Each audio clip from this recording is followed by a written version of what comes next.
Hello and welcome to travel blog. আজকে তোমাদের সঙ্গে শেয়ার করব বাঁকুড়া এলে তোমরা ঠিক কোথায় কোথায় ঘুরতে যেতে পারো।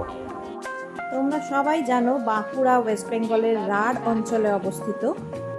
এখানে আছে পাহাড়, এখানে আছে পলাশ, এখানে আছে জঙ্গল। প্রকৃতির মাঝে অনাবিল আনন্দ পেতে তোমরা চলেই আসতে পারো 1 বা 2 দিনের জন্য বাঁকুড়ায়। রাঙামাটির দেশে মাটির মানুষদের কাছে সকলকে ওয়েলকাম।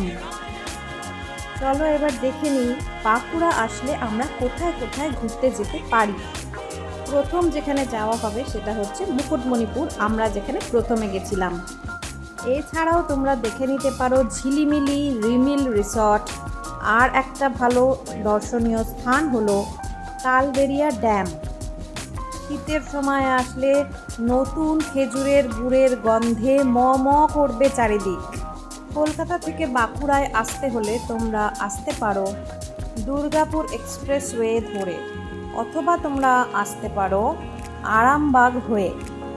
কাছাকাছি কামারপুকুর, বিষ্ণুপুর বা জয়রামবাটি থেকেও কিন্তু বাঁকুড়া এবং মুকুটমণিপুর আসা যাবে। আমরা গেছিলাম আরামবাগ হয়ে বাঁকুড়া।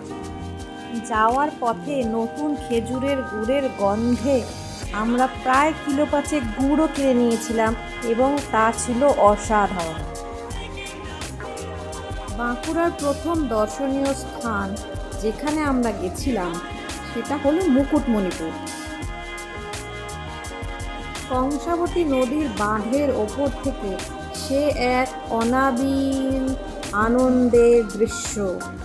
এখান থেকে সূর্যাস্ত বা সূর্যোদয় দুটোই দেখতে ভালো লাগবে।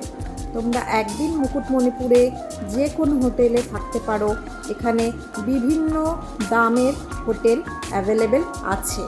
মুকুটমণিপুরে করে নিতে পারেন বোট রাইড। একটা পুরো বোট ভাড়া আমাদের কাছে নিয়েছিল 1500 টাকা। সেফটি মেজার হিসাবে লাইফ জ্যাকেটের ব্যবস্থা আছে। 1 ঘন্টা বোট রাইড করে আপনারা পৌঁছে যেতে পারেন জলের মাঝে একটা সুন্দর দ্বীপে। দ্বীপে বিভিন্ন বন্য প্রাণী দেখার সুযোগ আছে।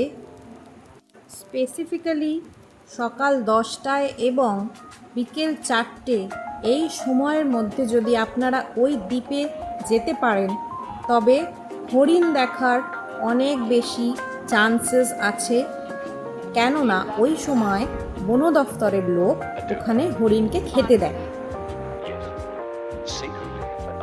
আমরাও কিছু হরিণ দেখতে পেয়েছিলাম জালের এপার থেকে, কারণ জালের ওপারে কিন্তু প্রবেশ নিষেধ এবং ওটি হচ্ছে জঙ্গল এরিয়া।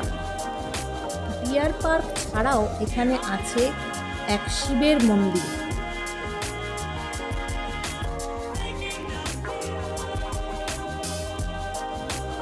যার নাম পরেশনাথ শিব মন্দির।